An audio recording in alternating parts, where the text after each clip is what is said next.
शेवटी मंचर पोस्टच्या हद्दीमध्ये एक घटना घडलेली होती.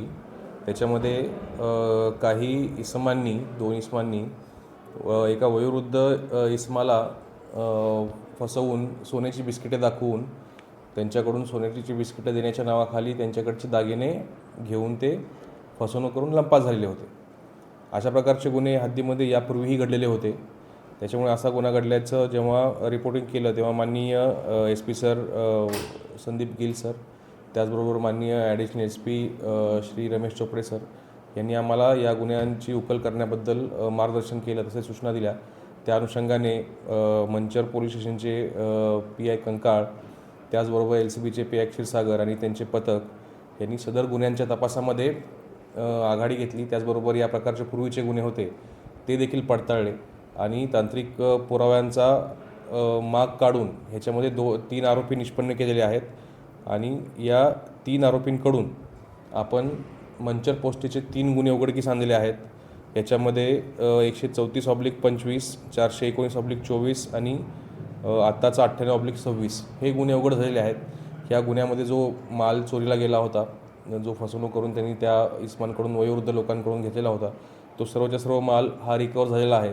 तसेच त्याचबरोबर त्यांनी गुन्ह्यासाठी वापरलेली टोयोटा कंपनीची एक गाडी आहे ती देखील रिकवर झालेली आहे. अशा प्रकारे एकूण 3,93,000 अंदाजे एवढ्या किमतीचा माल या आरोपींकडून रिकवर करण्यात आलेला आहे. अशा प्रकारे PI कंकाळ, PI क्षीरसागर आणि त्यांच्यासोबत मंचर पोलिसांचे API बडगुजर, PSI धनवे, हवालदार शेखर भोईर, हवालदार संजय नाडेकर, त्याचबरोबर पोलीस अंमलदार योगेश रोडे, अजित पवार, तसेच पुणे ग्रामीणच्या LCBचे API महादेव शेलार यांचं देखील याच्यामध्ये मोठं योगदान आहे. अशा प्रकारे त्याचबरोबर तापकीर पोलीस हवालदार विरोळे आणि पोलीस अंमलदार सुपेकर यांनी देखील याच्यामध्ये तपास केलेला आहे.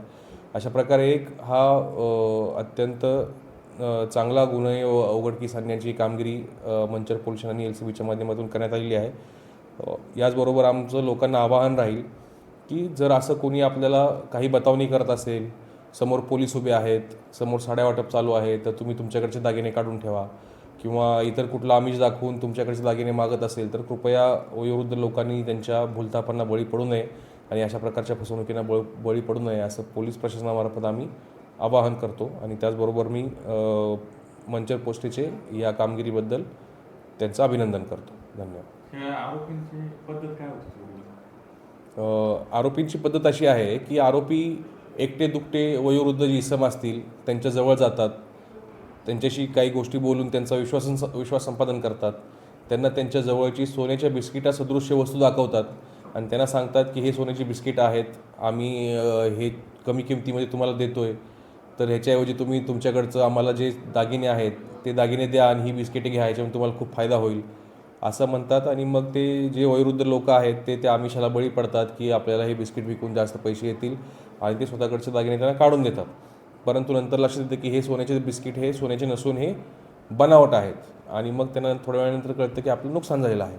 तोपर्यंत हे ते घेऊन गायब होतात. तर अशा प्रकारची त्यांची मोडस आहे. तर लोकांना आमचं आवाहन राहील की अशा भूलथापांना त्यांनी बळी पडू नये.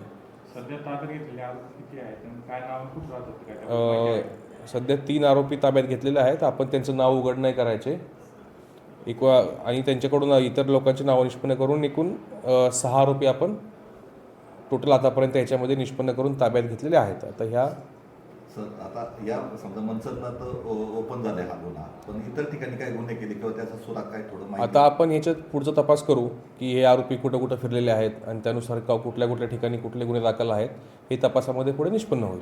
म्हणजे या बातमीचे प्रायोजक आहेत Sita Motors service and spares. आमच्याकडे सर्व प्रकारच्या 4 व्हीलर गाड्यांची कामे काळजीपूर्वक व योग्य दरात केली जातील. आमचा पत्ता जुना चांडोली रोड, सिद्धिविनायक वजन काट्या शेजारी 40 बंगला, मंचर, तालुका आंबेगाव, जिल्हा पुणे. संपर्कासाठी क्रमांक 95 61 73 56 67.